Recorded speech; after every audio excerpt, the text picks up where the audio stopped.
नमस्कार साथियों। UG net की एमसीक्यू सीरीज में आपका स्वागत है। हम अपनी जो हिंदी कविता और हिंदी साहित्य का जो इतिहास वाली जो क्लास है उसको आगे बढ़ते हैं और कंटिन्यू करते हैं। तो आज का हमारा जो सेशन है उसका पहला प्रश्न है, ना खस खास हिंदी ना खास उर्दू जवान गोया मिली जुली हो, उपरोक्त कथन है वो किसका है? ना खास हिंदी ना खास हिंदी ना खास उर्दू उर्दू जवान गोया मिली जुली हो, उपरोक्त कथन है वो किसका है? तो हमारा जो पहला प्रश्न है आज का, ना खास हिंदी ना खास उर्दू जवान गोया मिली जुली हो, उपरोक्त कथन है वो किसका है? तो हमारा इसके पास ऑप्शन है, शिव प्रसाद, राजा शिव प्रसाद सितारे हिंद, भारतेंदु हरिश्चंद्र, राजा लक्ष्मण सिंह और जॉर्ज ग्रेसन। तो ये जो राजा शिव प्रसाद सितारे हिंद हैं और राजा लक्ष्मण सिंह हैं, इनको जो हिंदी आरंभिक हिंदी गद्य का जब विकास हो रहा था या खड़ी बोली का जब विकास हो रहा था, तो इन दोनों जो महानुभाव हैं उनके बीच में जो हिंदी का जो स्वरूप है या हिंदी या जो खड़ी बोली का जो स्वरूप है वो किस तरीके का होगा, उसको लेकर है वो बहस है वो चली थी कि हिंदी है और जो खड़ी बोली है उसका जो रूप है वो किस तरीके से होगा, इसको लेकर है वो बहस है इसमें वो चली थी कि जो हिंदी का जो स्वरूप है वो क्या है। राजा शिव प्रसाद सितारे हिंद है वो हिंदी के जो उर्दू निष्ठ जो रूप है, हिंदी का जो उर्दू के साथ में जो सम्मिलित है उसके पक्षधर थे। और जो राजा लक्ष्मण सिंह है वो हिंदी का जो संस्कृत के साथ में जो रूप है या जो संस्कृत निष्ठ जो तत्सम शैली है उसके वो समर्थक थे। तो इस तरीके से राजा शिव प्रसाद सितारे हिंद है वो उर्दू समन्वित हिंदी है जो खड़ी बोली उसके समर्थक थे, और राजा लक्ष्मण सिंह है वो संस्कृत निष्ठ हिंदी है जो उसके हैं वो समर्थक हैं वो थे। भारतेंदु हरिश्चंद्र हैं, ये आधुनिक काल के प्रमुख कवि हैं और इन्हीं के नाम है उन पर आधार पर ही जो भारतेंदु काल है उसका है वो नामकरण है वो किया गया है। और भारतेंदु ने कवि वचन सुधा, हरिश्चंद्र पत्रिका और बाला सूदनी पत्रिका जैसी विभिन्न जो पत्रिका हैं उनके जो संपादन का कार्य है वो किया है। तो जो ना खास हिंदी ना खास उर्दू जवान गोया मिली जुली हो, ये जो उपरोक्त कथन है वो किसका? तो ये जो उपरोक्त कथन है वो है राजा शिव प्रसाद सितारे हिंद का। इसी बात में जो नजर है वो आता भी है उस कथन में कि ना खास हिंदी ना खास उर्दू जवान गोया मिली जुली, तो ये जो कथन है वो है राजा शिव प्रसाद सितारे हिंद का। अगला प्रश्न है,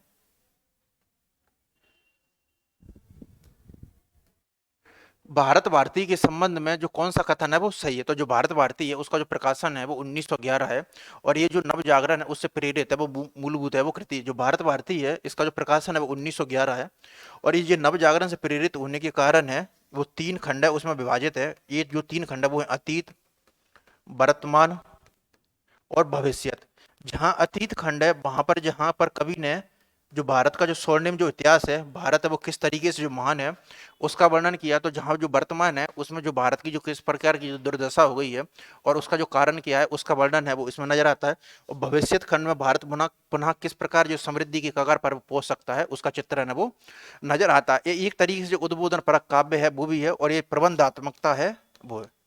आचार्य रामचंद्र शुक्ल हैं वो इसकी जो भारत भारती है उसकी काफी प्रशंसा वो करते हैं, और वो बोलते हैं कि जो राष्ट्रीय चेतना जगाने में जैसा काम है भारत भारती ने किया वो वैसा है वो कोई भी जो कृति है वो नहीं खड़ी है। इसके साथ ही हिंदी की जो खड़ी बोली के लिए उपयोगिता है वो भी जो भारत भारती है उसने है वो सिद्ध कर दी थी। तो भारत भारती के संबंध में कौन सा जो कथन है वो सही है? भारत भारती की रचना मुद्द से मुदान सही नाम की जो प्रेरणा है उससे हुई है। पहला ऑप्शन है भारत भारती की रचना मुद्द से मुदान सही नाम की प्रेरणा से हुई है, ये ऑप्शन है बिल्कुल सही है। राष्ट्रीय सांस्कृतिक चेतना जगाने में ये जो कृति है वो विफल रही, तो राष्ट्रीय सांस्कृतिक चेतना जगाने में ये जो कृति है वो सफल रही है ना कि विफल। गुप्त जी भारत दर्पण के लेखक ब्रजमोहन दत्तात्रेय कैफी से भी प्रभावित थे। गुप्त जी भारत दर्पण के लेखक ब्रजमोहन दत्तात्रेय कैफी से भी काफी प्रभावित थे, तो ये जो ऑप्शन है वो बिल्कुल सही है। फिर इसमें आद्यतांत शुरू से लेकर अंत तक भारत की जो दयनीय स्थिति है का वर्णन किया गया, ये ऑप्शन तो गलत है, क्योंकि इसमें जो भारत की जो दयनीय स्थिति का जो चित्र है वो ओनली जो वर्तमान खंड वहां पर नजर आता है।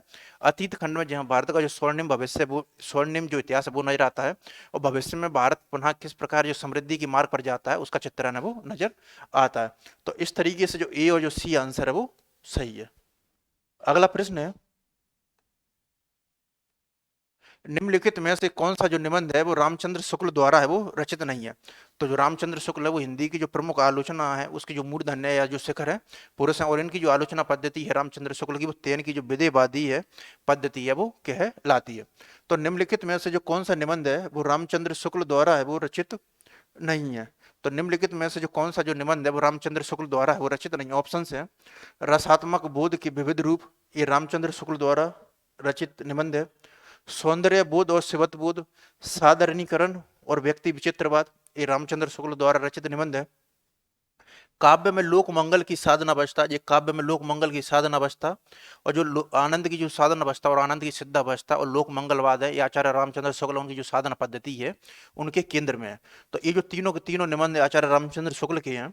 इसके अलावा जो सौंदर्य बोध और शिवत्व बोध, सौंदर्य बोध और जो शिवत्व बोध है, ये जो निबंध है वो है आज्ञा का। तो जो सौंदर्य बोध और जो शिवत्व बोध जो निबंध है वो है आज्ञा का। अगला प्रश्न है,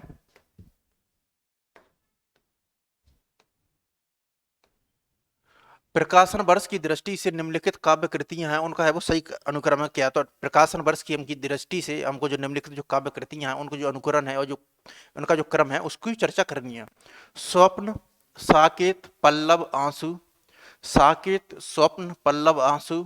आंसू, पल्लव, स्वप्न, साकेत। पल्लव, स्वप्न, आंसू, साकेत। तो इसका जो क्रम है वो सबसे पहले आंसू, ये जयशंकर प्रसाद द्वारा रचित एक भीर काव्य है। फिर है पल्लव, ये सुमित्र नंदन पंत द्वारा है। फिर है स्वप्न, मिलन, स्वप्न और जो पथिक है ये राम जो उनका है। और सांकेत है ये है मैथिली शरण गुप्त का। तो मैथिली सांकेत का जो प्रकाशन वर्ष है वो है 1931। इस तरीके से जो सी जो क्रम है वो सही है। अगला प्रश्न है, रचना काल की दृष्टि से जो निम्नलिखित कवि हैं उनका जो सही क्रम है वो क्या। तो रचना काल की दृष्टि से हमको जो निम्नलिखित जो कवि हैं उनका जो क्रम है वो देखना है। केशवदास, बिहारी भूषण, सेनापति। सेनापति, केशवदास, बिहारी भूषण। भूषण, केशवदास, सेनापति, बिहारी। तो इसमें जो सबसे पहले आएंगे वो आएंगे केशवदास। जाहिर सी बात है कि जो केशवदास है वो सबसे पहले है, क्योंकि जो केशवदास है यहीं से है जो रीतिकार का जो प्रवर्तन है वो डॉक्टर नगेंद्र है वो मानते हैं। तत्पश्चात बिहारी, ये जो बिहारी हैं ये रीति सिद्ध के कवि के अंतर्गत आते हैं और केशवदास है वो है रीतिबद्ध में। भूषण, भूषण है वो रीतिबद्ध में भी आते हैं और जो रीतितर की जो वीर काव्य धारा है उसके अंतर्गत भी इनको शामिल किया जाता। फिर है सेनापति, ये जो बिहारी और सेनापति हैं ये दोनों की दोनों हैं वो रीति सिद्ध जो काव्य धारा है उसके अंतर्गत आती है। और सेनापति की दो रचना बड़ी महत्वपूर्ण है, वो है कवित्र रत्नाकर और काव्य कल्पद्रुम। इसके अलावा जो सेनापति का जो ऋतु वर्णन है वो हिंदी साहित्य में काफी महत्वपूर्ण है। रामस्वरूप चतुर्वेदी हैं वो बोलते भी हैं कि सेनापति हैं वो हिंदी के एकमात्र ऐसे कवि हैं जिन्होंने ऋतु वर्णन है उसको अपना एकांतिक जो उपजीव है वो बनाया है। तो इस तरीके से जो रचना काल की दृष्टि से निम्नलिखित कवियों का अनुक्रम है वो है केशवदास, बिहारी, भूषण और सेनापति। अगला प्रश्न है, गीत फरोश में जो कवि है वो क्या कहना चाहता है। तो जो गीत फरोश है उसमें जो कवि है वो क्या कहना चाहता है। तो गीत फरोश है वो भवानी प्रसाद मिश्र द्वारा रचित एक लंबी कविता है जिसमें एक जो कवि है उसकी जो बेबसी है वो बताया जाता है कि किस प्रकार जो बाजारवाद की शक्तियां हैं उसमें वो अपने जो गीत और जो रचनाएं हैं वो बेचने को मजबूर है। इसके अलावा जो भवानी प्रसाद मिश्र का जो पहला काव्य संग्रह वो गीत फरोशी है और भवानी प्रसाद मिश्र है वो हिंदी की जो आज्ञा द्वारा 1951 में दूसरा तार सप्ताह का जो प्रकाशन किया गया था उसमें ये शामिल है। गीत फरोश, सतपुरा के घने जंगल और सन्नाटा ये उनकी प्रमुख द्वारा रचित है वो काव्य कृतियां। और इसके अलावा ये सहजता की भी कवि हैं और भाषा में सरल एवं सहज बोली हैं उसके लिए वो भवानी प्रसाद मिश्र हैं वो जाने जाते हैं। तो गीत फरोश में कवि है वो क्या कहना चाहता है। ऑप्शन है, कवि के लिए सुनहरे अवसर बहुत हैं, तो बिल्कुल गलत है। कवि के लिए वो सुनहरे अवसर है वो इस रचना पर नजर नहीं आते हैं। दूसरों के मन माफिक कविता लिखने और बेचने के लिए कवि विवश है। दूसरों के मन माफिक कविता लिखने और बेचने के लिए जो कवि है वो विवश है। ए ऑप्शन से सही है। कवि पैसे के लिए गीत लिखता है, बिल्कुल गलत है। कवि पैसे के लिए गीत नहीं लिखता है। कवि ज्ञान और संवेदना से हीन होता जा रहा है, इसकी भी चर्चा वो नहीं है। तो दूसरों के मन माफिक कविता लिखने और बेचने के लिए कवि विवश है, ये जो बी ऑप्शन है वो इसका जो गीत फरोश है वो इसका सही है। अगला प्रश्न है, निम्नलिखित क्रांतिकारी कविताओं को उनके जो रचनाकार हैं उनके साथ में है वो सम्मिलित करना। तो एक तरफ जो क्रांतिकारी कविताएं हैं और उनकी जो रचना है वो सम्मिलित है। एक तरह अगर हम देखेंगे तो हिंदी साहित्य के साथ ही जो राष्ट्रीय स्वाधीनता आंदोलन है वो भी साथ में है वो चल रहा है। और भारतेंदु काल से ही जो हिंदी में है उसकी जो नव जागरण की जो प्रवृत्ति है या जो राष्ट्रीय चेतना की अभिव्यक्ति है वो नजर है वो आने आने लगती है। और भारतेंदु द्विवेदी छायावाद और प्रगति काल में एक क्रमशः वो समय के साथ है वो बढ़ती जाती है। और इसके अलावा उत्तर छायावाद है उसमें जो राष्ट्रीय सांस्कृतिक काव्य धारा, तो उन कवियों ने अपने जो राष्ट्रवादी और जो क्रांति से जो गीत हैं वो भरपूर मात्रा में वो लिखे हैं। तो एक तरफ तो क्रांतिकारी रचनाएं हैं और दूसरी तरफ है इनके जो रचनाकार है। तो वीरों का कैसा हो बसंत, तो वीरों का ये जो कैसा हो बसंत ये जो रचना है वो है सुभद्रा कुमारी चौहान की। इसके अलावा सुभद्रा कुमारी चौहान के दो ही काव्य संग्रह हैं, वो है मुकुल और त्रिधारा। फिर है कैदी और कोकला, ये बड़ी ही महत्वपूर्ण क्रांतिकारी कविता है। ये कैदी और कोकला जो कविता है वो है मैथिली शरण, वो है माखनलाल चतुर्वेदी की। फिर है जवानी, ये जो जवानी जो वो है ये जवानी है वो है ईमानदारी तुंग सुरंग से प्रबुद्ध शुद्ध भारती स्वतंत्रता समझवाला स्वतंत्रता पुकारती, ये जो कविता है वो है जयशंकर प्रसाद की।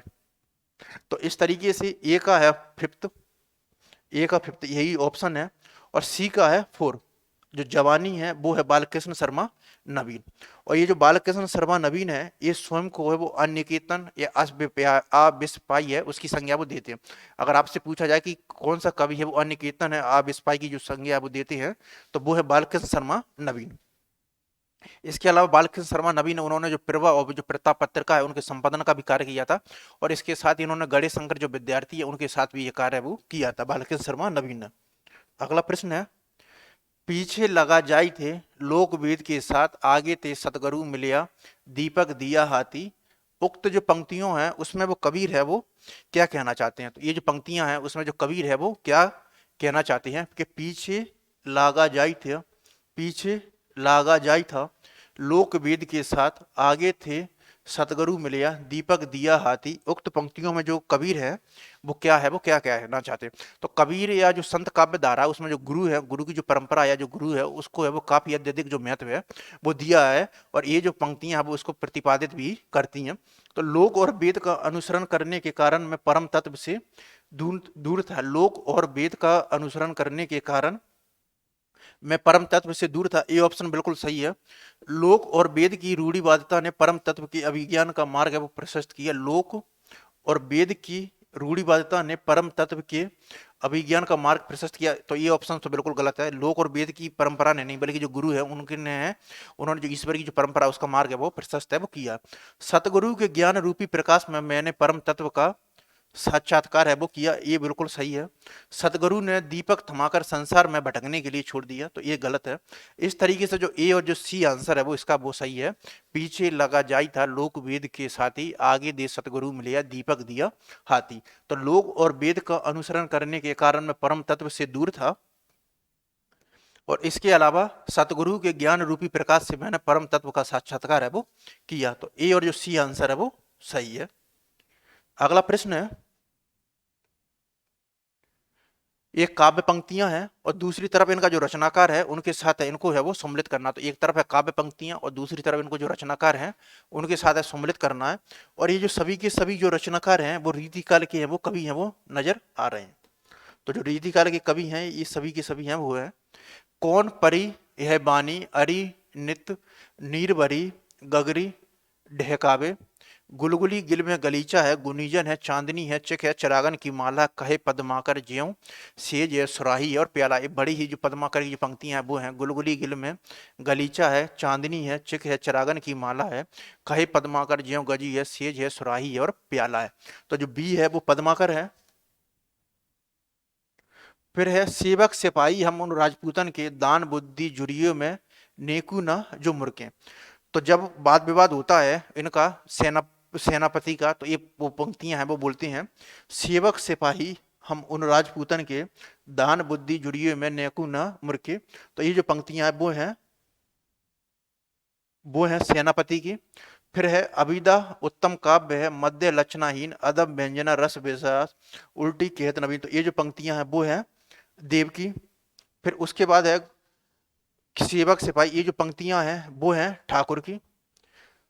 कौन परी है बानी अरि नित नीर भरी गगरी ढेकाए, ये जो पंक्तियां हैं वो है प्रताप साई की। अगला प्रश्न है,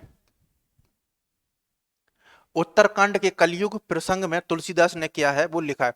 तो रामचरितमानस का जो उत्तरकांड है तो उसमें जो कलयुग का जो वर्णन है वो नजर आता है। तो उसमें जो कलयुग के वर्णन में है वो तुलसीदास ने वो क्या लिखा है, इसकी चर्चा है वो करनी है। आचारहीन और वेद विरोधी लोग है वो ज्ञानी और सन्यासी कहलाएंगे। आचारहीन और वेद विरोधी लोग हैं वो ज्ञानी और सन्यासी कहलाएंगे। तो जो कली काल या जो कलयुग का जो वर्णन है वो तुलसीदास करते हैं, तो ये बात है बिल्कुल वो बोलते हैं कि आचारहीन और जो वेद विरोधी लोग हैं वो ज्ञानी और जो सन्यासी है वो कहलाएंगे। तो आचारहीन और वेद विरोधी लोग हैं वो ज्ञानी और सन्यासी कहलाएंगे, ये ऑप्शन है सही है। माता पिता अपने बच्चों को मानव धर्म की शिक्षा देंगे। माता पिता अपने बच्चों को मानव धर्म की जो शिक्षा देंगे, इसकी जो चर्चा है वो कलयुग में वो तुलसीदास नहीं करती हैं।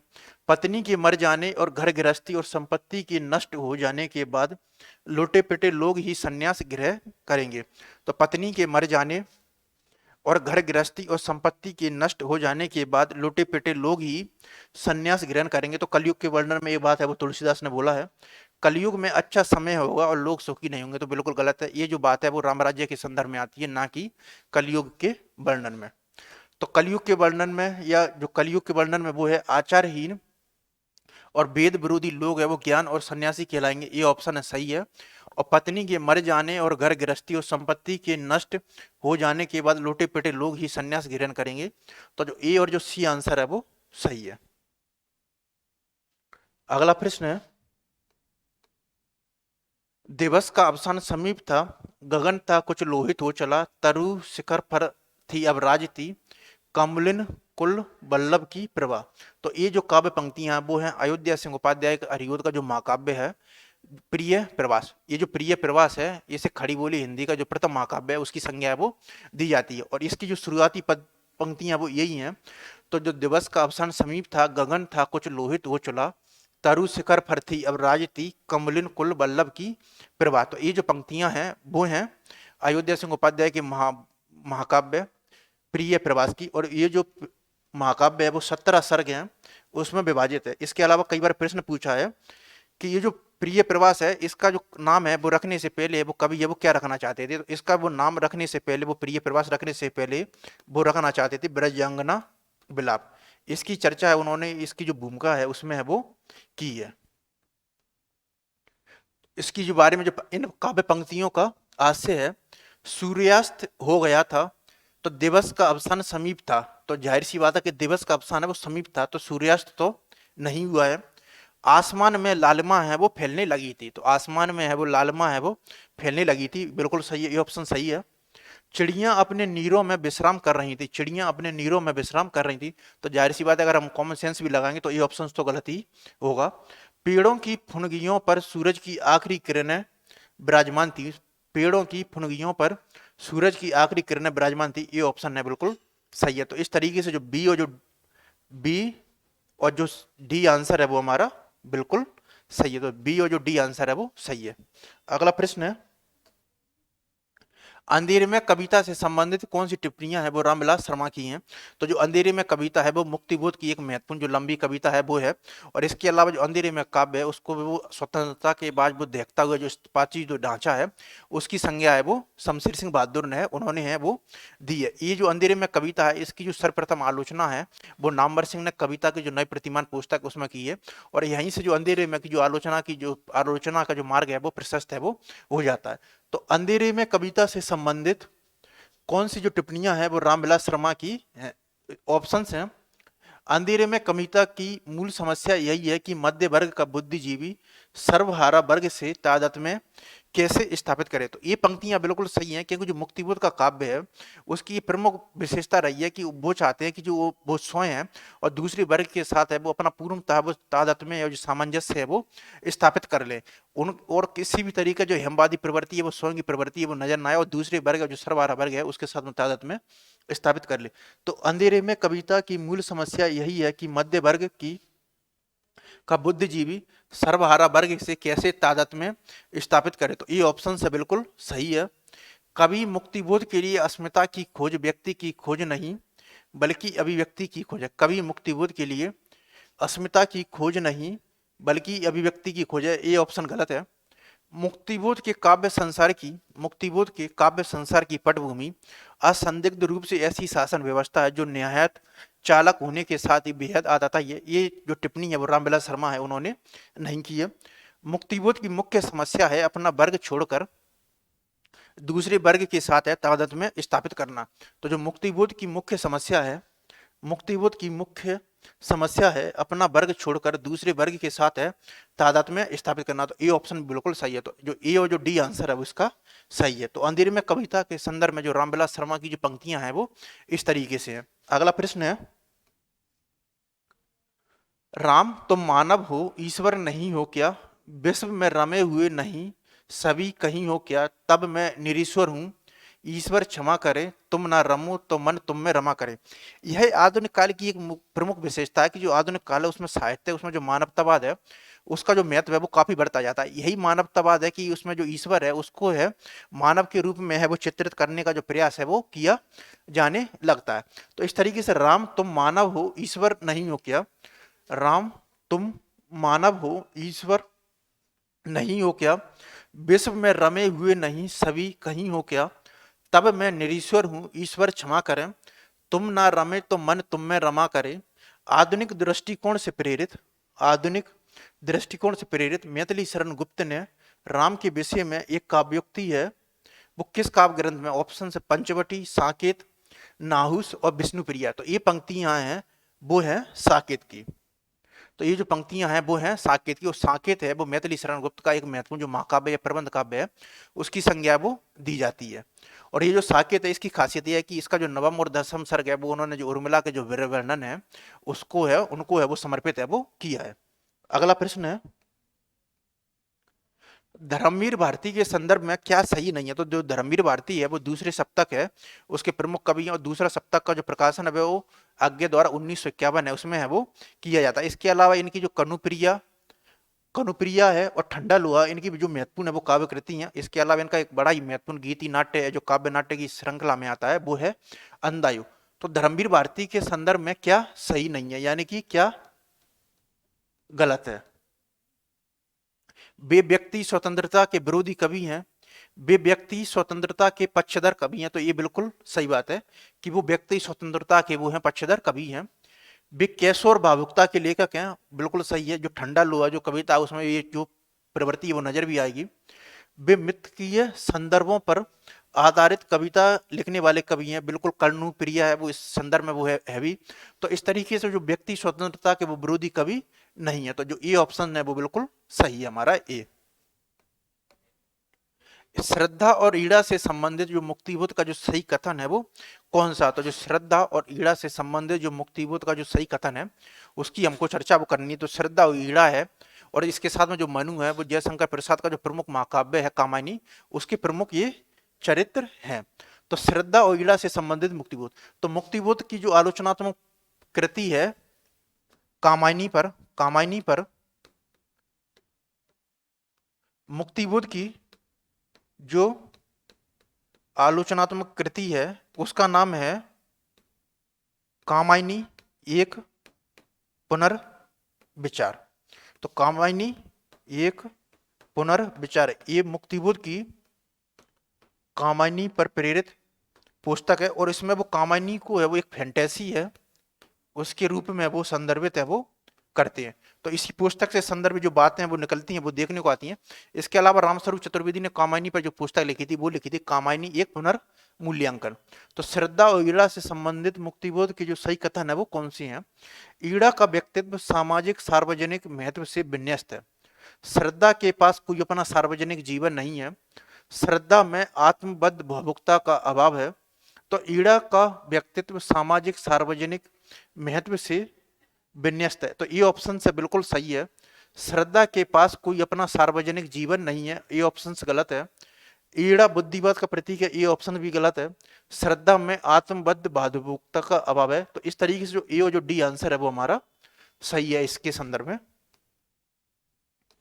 अगला प्रश्न है, किस विद्वान ने कहा था कि बुद्ध देव के बाद भारत में सबसे बड़ा जो लोक नायक है वो तुलसीदास थे? तो निम्नलिखित में से किस विद्वान ने कहा था कि बुद्ध देव के बाद जो भारत में जो सबसे बड़े जो लोक नायक हैं वो तुलसीदास थे। ऑप्शन है Camille Bulcke, George Grierson, William Jones और विलियम कैरी। इसका जो बी आंसर है, एक इसका जो बी आंसर है वो सही है। ईड़ा का जो व्यक्तित्व है वो सामाजिक सार्वजनिक महत्व से विन्यस्त है, और इसके अलावा श्रद्धा के पास अपना कोई सार्वजनिक जीवन नहीं है। तो इसके जो ए और बी आंसर है वो सही है, ना कि डी। ये गलती हो गई थी, ए और बी। अगला प्रश्न है, किस विद्वान ने कहा था कि बुद्ध देव के बाद भारत में जो सबसे बड़ा जो लोकनायक है वो तुलसीदास थे? तो ये बड़ी इंटरेस्टिंग बात है, वो जॉर्ज एब्राहम ग्रियर्सन है, उन्होंने बोली है कि बुद्ध देव के बाद भारत में जो सबसे बड़े जो लोकनायक हैं तो वो है तुलसीदास। ये जो कथन है वो बोला है जॉर्ज ग्रियर्सन ने।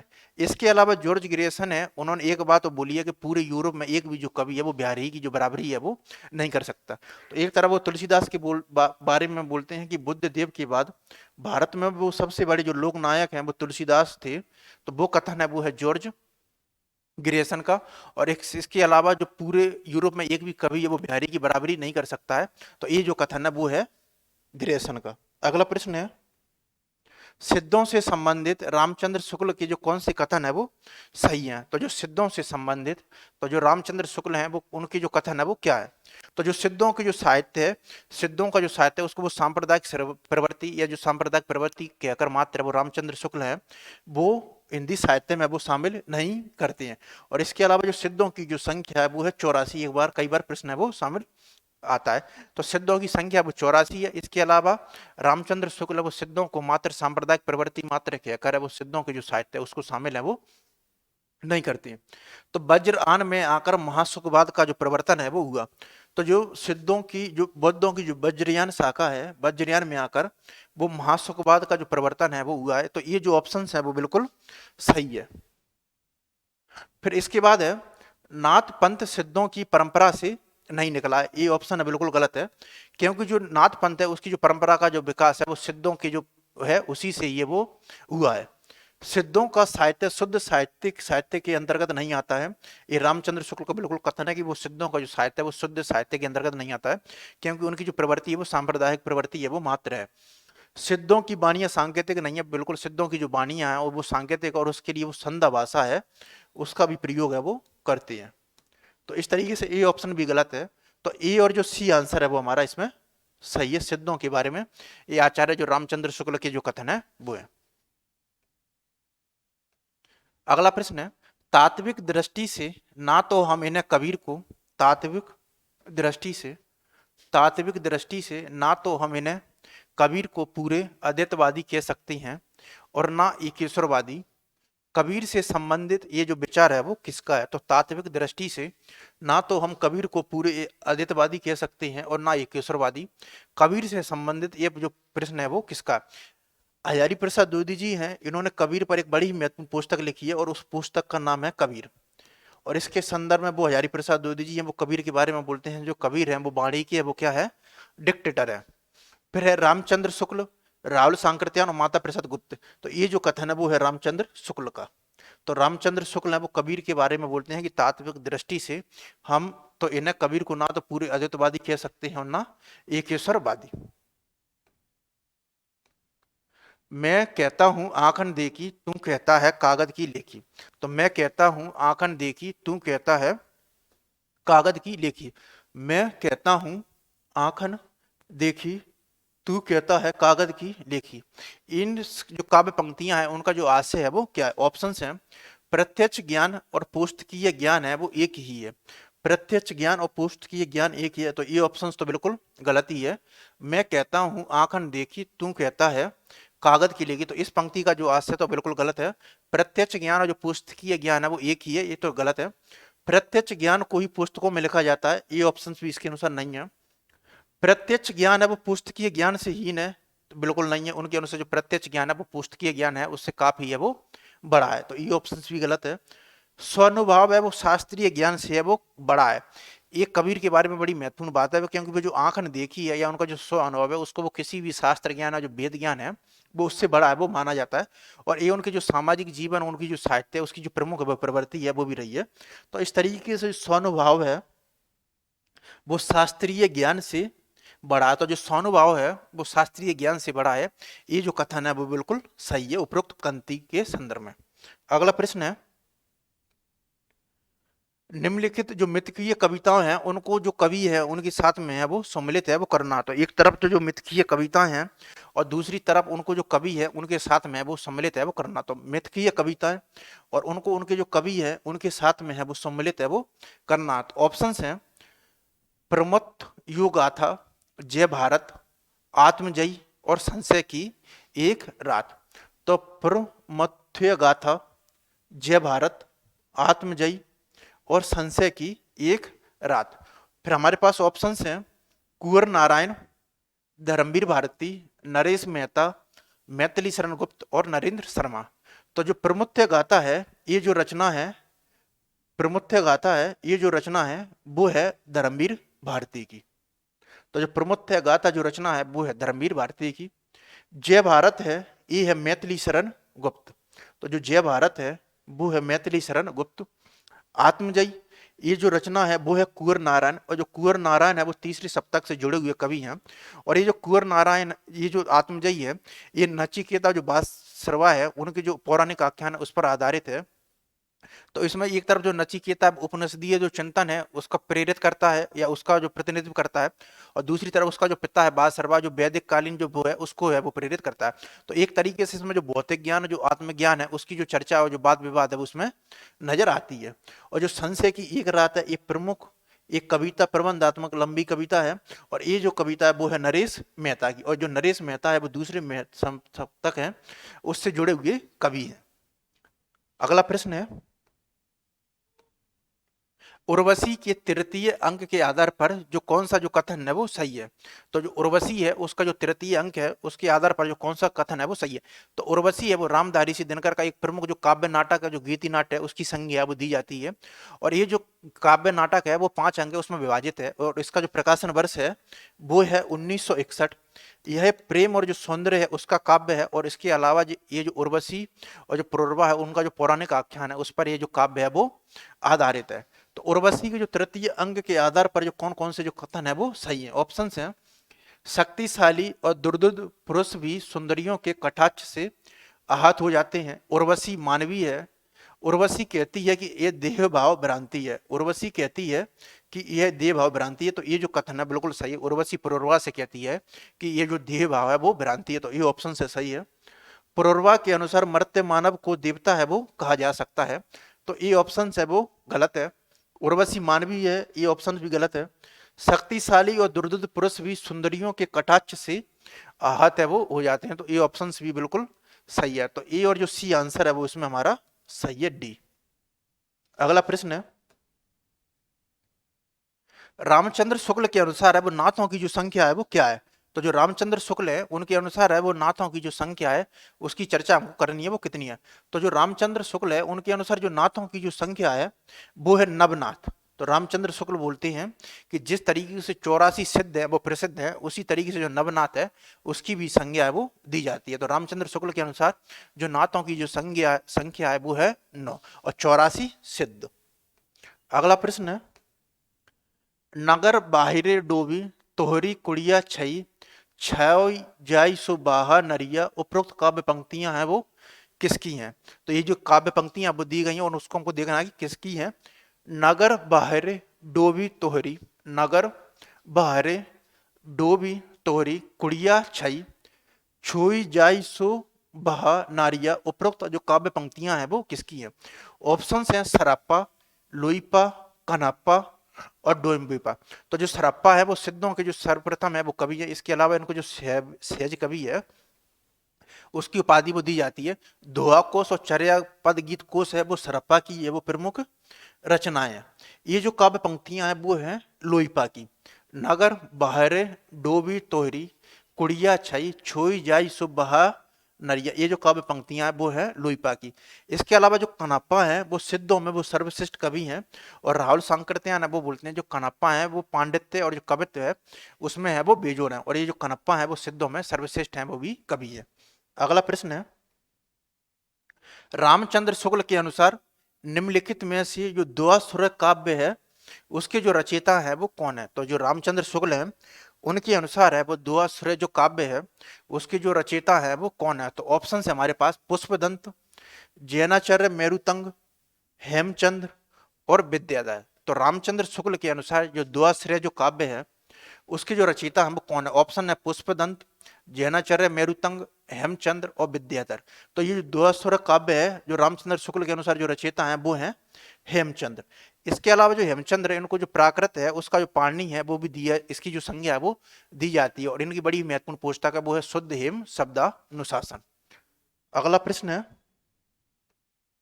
भवानी प्रसाद मिश्र की कविता सतपुरा के जंगल में गोंड जनजाति निम्नलिखित में से किन किन को पाल कर है वो बैठी है? तो जो भवानी प्रसाद मिश्र की जो लंबी कविता है वो सतपुरा के घने जंगल, इसमें जो सतपुरा के जो जंगल है उनका जो बड़ा ही जो मार्मिक वर्णन है वो किया गया है और इसमें जो एक जनजाति है वो है गोंड जनजाति। तो गोंड जनजाति का इसमें है वो उल्लेख है वो आता है। इसके अलावा इसमें जो होली त्योहार है उसका भी वर्णन है वो किया गया है। ये प्रश्न वो कई बार आता है कि जो सतपुरा के घने जंगल हैं उसमें कौन सी जनजाति है उसका उल्लेख आया है। तो एक तरफ है गोंड जनजाति और उसमें जो होली जो त्योहार है उसका जो वर्णन है वो किया जाता है। तो भवानी प्रसाद मिश्र की ये कविता है सतपुरा के जंगल में। तो गोंड जनजाति है वो निम्नलिखित में से किन को पालकर बैठी है? ऑप्शन है मुर्गे और तीतर, भेड़ और बकरी, हिरन और मुर्गावी और गधे और ऊंट। तो इसका जो आंसर है वो है मुर्गे और तीतर। तो इसमें भवानी प्रसाद मिश्र की जो कविता है सतपुरा की जंगल, उसमें जो गोंड जनजाति है वो निम्नलिखित में से किन किन को पालकर बैठी है? तो वो बैठी है मुर्गे और तीतर को। अगला प्रश्न है, रामचरितमानस के उत्तरकांड में उन्होंने ज्ञान की अपेक्षा भक्ति को कहीं अधिक सुसाध्य और आशु फलदायिनी है वो कहा है? तो जो रामचरितमानस का जो उत्तरकांड है उसमें जो तुलसीदास हैं उन्होंने ज्ञान की अपेक्षा भक्ति को कहीं अधिक सुसाध्य और आशु फल जो दायनी है वो कहा है? तो जो रामचरितमानस का जो उत्तरकांड है उसमें उन्होंने ज्ञान की अपेक्षा भक्ति को कहीं अधिक सुसाध्य और आशु फल दायनी है वो कहा है। इसमें ऑप्शन है श्याम सुंदर दास, रामस्वरूप चतुर्वेदी, रामचंद्र शुक्ल और मल्य। तो ये जो कथन है वो है रामचंद्र शुक्ल का। तो जो रामचंद्र शुक्ल हैं वो बोलते हैं, तो जो रामचंद्र शुक्ल हैं वो बोलते हैं रामचरितमानस के उत्तरकांड में उन्होंने ज्ञान की अपेक्षा है वो भक्ति को कहीं अधिक सुसाध्य और आशुफलदायिनी है वो बोला है। अगला प्रश्न है, गोरी सोवे सेज पर मुख पर डारे केस, चल खुसरो घर आपने रैन वही चहु देश। तो गोरी सोवे सेज पर मुख पर डारे केस, चल खुसरो घर आपने रैन चहु देश। तो गोरी सोवे सेज पर मुख पर डारे केस, चल खुसरो घर आपने रैन वही चहुँ देश। तो ये जो उपरोक्त दोहा है वो अमीर खुसरो है, उन्होंने वो किस संदर्भ में है वो को है? तो गोरी सोबे सेज पर मुख पर डारे केस, चल खुसरो घर आपने रैन चहु देश। ये जो पंक्तियां वो उन्होंने जो हजरत निजामुद्दीन है औलिया है उनकी जो मृत्यु है उसके संदर्भ में हो जाती है। तो जो अमीर खुसरो के जो गुरु थे वो थे हजरत निजामुद्दीन औलिया, और जब निजामुद्दीन औलिया की जब मृत्यु हो जाती है तो वो उनके बारे में बोल रहे हैं कि गोरी सोबे सेज पर मुख पर डार केस, चल खुसरो घर आपने रैन चहु देश। तो उनके जब गुरु हैं वो निजामुद्दीन औलिया, उनकी जब मृत्यु हो जाती है तब अमीर खुसरो ये दुआ है वो बोलते हैं। अगला प्रश्न है, ओ मेरे आदर्शवादी मन, ओ मेरे सिद्धांतवादी मन, अब तक क्या किया जीवन क्या जिया। तो ये जो पंक्तियां हैं ये जो मुक्तिबोध की जो लंबी कविता है अंधेरे में, वहां से ये जो पंक्तियां हैं वो ली गई हैं। तो मुक्तिबोध की जो लंबी कविता है अंधेरे में, जिसे शमशेर सिंह बहादुर है वो स्वतंत्रता के बाद देखता हुआ इस्पाती ढांचा है उसकी संज्ञा है वो देती है, और ये बड़ी ही महत्वपूर्ण जो कविता है वो है मुक्तिबोध की है। और ये जो अंधेरे में है वो चांद का मुंह टेढ़ा है उस काव्य संकलन है उसमें शामिल है। मुक्तिबोध के दो ही काव्य संकलन है, वो है चांद का मुंह टेढ़ा है और भूरी भूरी खाक धूल। तो चांद का मुंह टेढ़ा है, भूरी भूरी खाक धूल। ये जो भ्रम राक्षस और चांद का मुंह टेढ़ा है, ये जो कविता है वो मुक्तिबोध के अंधेरे में है, वो चांद का मुंह टेढ़ा काव्य संकलन है उसमें संकलित है। ओ मेरे आदर्शवादी मन, ओ मेरे सिद्धांतवादी मन, अब तक क्या किया जीवन क्या जिया। तो उपरोक्त पंक्तियों के आधार पर निम्नलिखित में से कौन सा कथन है वो सही नहीं है? स्वयं से असंतुष्टि, तो जाहिर सी बात है ये जो नजर है वो इन पंक्तियों में नजर है वो आ रहा है कि इसमें जो स्वयं से आत्म संतुष्टि असंतुष्टि है वो नजर आती है। आत्मालोचना की भी स्थिति है, आत्ममंथन भी नजर आ रहा है। इसमें जो असमंजस की जो स्थिति है वो कहीं पर भी है वो दृष्टिगत है, वो नहीं होती है। तो इसमें जो असमंजस की जो स्थिति है वो कहीं पर भी दृष्टिगत है वो नहीं होती है इन पंक्तियों में। तो अगला प्रश्न है, यदि श्रद्धा और मनु अर्थात मनन के सहयोग से मानवता का विकास रूपक है तो भी बड़ा ही भावमय और श्लाघ्य। यदि श्रद्धा और मनु अर्थात मनन के सहयोग से मानवता का जो विकास रूपक है तो बड़ा ही भाव में और श्लाघ्य। कामायनी के जो संदर्भ है उपरोक्त जो कथन है वो किसका है? यदि श्रद्धा और मनु, यदि श्रद्धा और मनु अर्थात मनन के सहयोग से मानवता का जो विकास रूपक है तो भी बड़ा ही भावमय और श्लाघ्य है। कामायनी के संदर्भ में यह उपरोक्त कथन है वो किसका है? ऑप्शन है गजानन माधव मुक्तिबोध, आचार्य नंद दुलारे वाजपेयी, आचार्य रामचंद्र शुक्ल और जयशंकर प्रसाद। तो यदि श्रद्धा और मनु अर्थात मनन के सहयोग से मानवता का विकास रूपक है तो बड़ा ही भावमय और श्लाघ्य है। कामायनी के संदर्भ में ये जो उपरोक्त कथन है वो स्वयं जयशंकर प्रसाद का है। तो जो कामायनी की जो भूमिका है उसके संदर्भ में है वो जयशंकर प्रसाद है, वो बोलते हैं कि जो कामायनी की भूमिका है उसी में ये उनका जयशंकर प्रसाद का कथन आता है। यदि श्रद्धा और मनु अथवा मनन के सहयोग से मानवता का विकास रूपक तो बड़ा ही भावमय और श्लाघ्य। कामायनी है वो जयशंकर प्रसाद का है, वो आधुनिक हिंदी का एक बड़ा ही महत्वपूर्ण वो महाकाव्य है। और ये जो महाकाव्य है 15 सर्ग हैं उसमें विभाजित है। इसकी जो शुरुआत है वो चिंता सर्ग से होती है और इसका जो अंत है वो होता है आनंद दर्शन पर। इसके अलावा इसमें जो शैव दर्शन है, आनंद दर्शन है, जो प्रतिविज्ञा दर्शन है वो नजर आता है। अगला प्रश्न है, साधो देखो जग बोराना, सांची कहो तो मारन धावे, झूठे जग पतियाना। हिंदू कहते हैं राम हमारा, मुसलमान रहमाना, आपस में दो लड़त है मरम कहू नहीं जाना। तो ये जो पंक्तियां वो ली गई हैं कबीर से। साधो देखो जग बोराना, साधो देखो जग बोराना, सांची कहो तो मारन धावे, झूठे जग पतियाना। हिंदू कहते हैं राम हमारा, मुसलमान रहमाना, आपस में दो लड़त है मरम कोई नहीं जाना। उपरोक्त पंक्तियों में जो कौन सा जो है वो कबीर का संदेश है वो नहीं है। तो एकेश्वरवाद की जो प्रतिष्ठा है वो नजर आती है, धार्मिक सद्भाव भी नजर आता है, सांप्रदायिक सौहार्द भी, ये जो तीनों की तीनों जो संदेश हैं ये पंक्तियों में नजर आते हैं। इसके अलावा इसमें जो धार्मिक असहिष्णुता की जो बात है वो इन पंक्तियों में ही क्या वो कबीर के किसी भी जो पंक्तियां उसमें है और भक्त कवियों में वो है नजर नहीं आएगी। तो जो धार्मिक असहिष्णुता है वो इसमें कहीं पर भी जिक्र नहीं है। अगला प्रश्न है, रामचंद्र शुक्ल के अनुसार निम्नलिखित में से जो किस ग्रंथ है उसमें कयामत का है वो वर्णन है? तो ये जो रामचंद्र शुक्ल है ये जो उनके अनुसार इनमें से कौन सा जो वर्णन है उसमें जो कयामत का जो वर्णन है वो नजर। अखरावट, आखिरी कलाम और पद्मावत, ये जो तीनों की तीनों कृतियां हैं वो मलिक मोहम्मद जो जायसी है, सूफी या जो प्रमेख्यान कवि हैं उनकी है। इसके अलावा ये मधुमालती है, ये भी जो सूफी जो प्रमेख्यान काव्य की कृति है और इसके जो रचयिता हैं वो है मंजन। तो मंजन है वो इसके रचयिता हैं। इसके अलावा अखरावट, आखिरी कलाम और पद्मावत, ये तीनों की तीनों जो काव्य कृतियां हैं वो है मलिक मोहम्मद जायसी की, और मंजन की जो काव्य कृति है वो है मधुमालती। रामचंद्र शुक्ल के अनुसार निम्नलिखित में से किस ग्रंथ में कयामत का है जो वर्णन है वो किया है? तो रामचंद्र शुक्ल के अनुसार जो आखिरी कलाम पुस्तक है मलिक मोहम्मद जायसी की, इसमें जो कयामत का जो वर्णन है वो नजर है वो आएगा। तो जो रामचंद्र शुक्ल के अनुसार जो आखिरी कलम जो पुस्तक है पद्मावत की उसमें जो कयामत का जो वर्णन है वो नजर आता है। इसके अलावा पद्मावत है वो ठेठ हिंदी भाषा का प्रमुख है वो महाकाव्य है। अगला प्रश्न है, रामचंद्र शुक्ल के अनुसार निम्नलिखित में से जो अमीर खुसरो है उनके बारे में जो कौन सी बातें हैं वो सही हैं? तो रामचंद्र शुक्ल के अनुसार है जो अमीर खुसरो है उनके बारे में है जो कौन सी बातें हैं वो सही हैं? तो हमारे पास ऑप्शंस हैं, वे फारसी के बहुत अच्छे ग्रंथकार और अपने समय के नामी कवि थे। तो अमीर खुसरो के बारे में रामचंद्र शुक्ल वो बोलते हैं कि वो फारसी के बहुत अच्छे कवि और अपने समय के नामी कवि थे। वे फारसी के बहुत अच्छे ग्रंथकार और अपने समय के नामी कवि थे, ये ऑप्शन बिल्कुल सही है। रामचंद्र शुक्ल के अनुसार है वो कथन सही है। ये बड़े ही विनोदी, मिलनसार और सहृदय थे, ये ऑप्शन भी बिल्कुल सही है। इनमें उक्ति वैचित्र्य का नितांत अभाव था, ये ऑप्शन गलत है। रामचंद्र शुक्ल के अनुसार इनमें जो उक्ति वैचित्र्य की जो परंपरा है जो वो है वो काफी मात्रा में वो नजर आती है।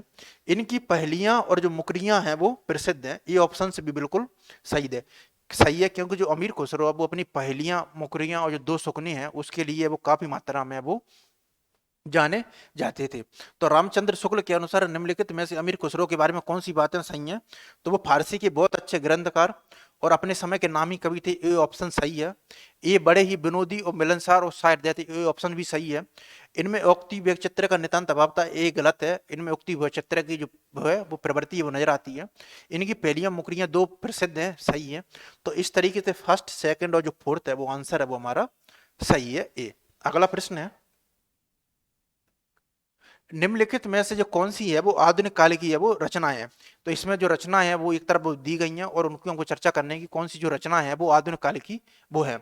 ऑप्शन है उद्धव शतक। ये जो उद्धव शतक है वो जगन्नाथ दास रत्नाकर का है और ये आधुनिक काल का ही जो काव्य परंपरा वो है। जो जगन्नाथ दास जो रत्नाकर हैं वो ब्रज भाषा के वो अंतिम जो प्रसिद्ध कवि हैं वो हुए हैं और इनकी जो ब्रज भाषा वो काफी है वो परंपरा और माधुर्य है वो शैली से नजर आती है। तो ये जो जगन्नाथ दास रत्नाकर का जो उद्धव शतक वो जो भ्रमर गीत सार की जो परंपरा जो सूरदास ने प्रारंभ की थी उसकी परंपरा का ये अगला काव्य है। ये जो नरोत्तम दास का जो सुदामा चरित्र है ये मध्यकाल से संबंधित है। नरोत्तम दास का जो सुदामा चरित्र। इसके अलावा जो भ्रमरदूत है ये सत्यनारायण कविरत्न का है। सत्य नारायण कविरत्न का, और ये भी है वो आधुनिक काल है उससे संबंधित है। तो जो भ्रमरदूत का जो सत्यनारायण कविरत्न का जो भ्रमरदूत है ये भी भ्रमरगीत जो परंपरा है उससे जुड़ा हुआ है और ये आधुनिक काल से संबंधित है।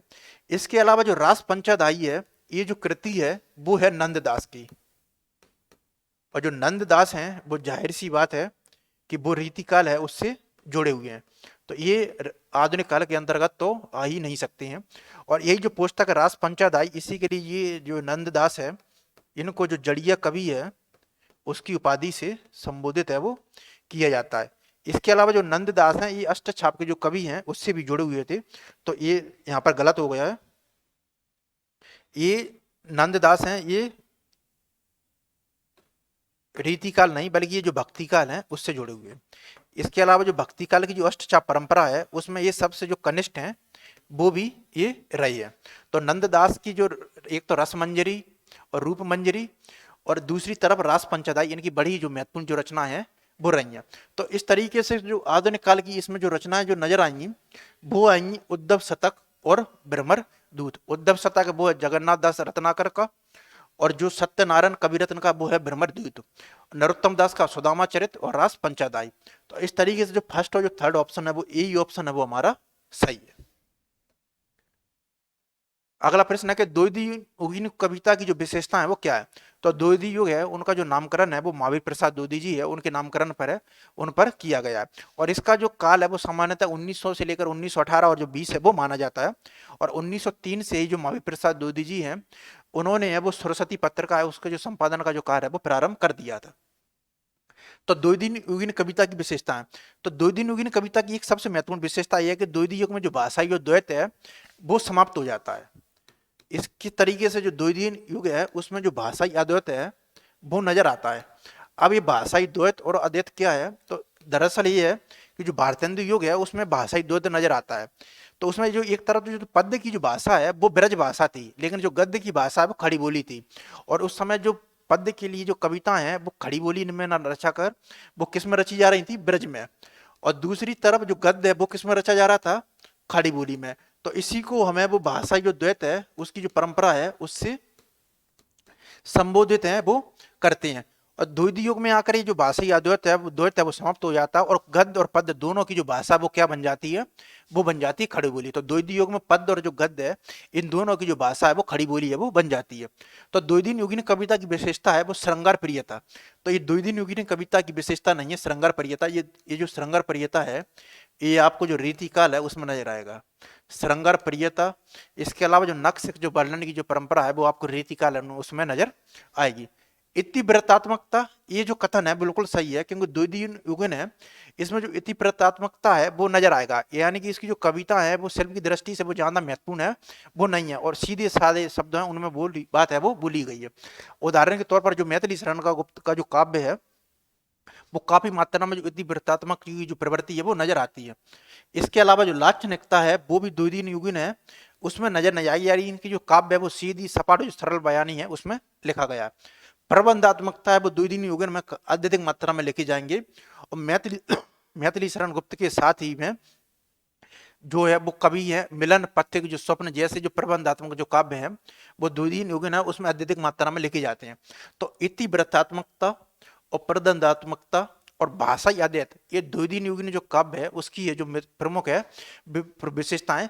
इसके अलावा इसमें जो जागरण समाज सुधार है इत्यादि से संबंधित विभिन्न प्रकार की जो काव्य प्रवृत्तियां भी नजर है वो आएंगी। तो डी सेकंड और फोर्थ जो आंसर है वो बिल्कुल सही है। अगला प्रश्न है,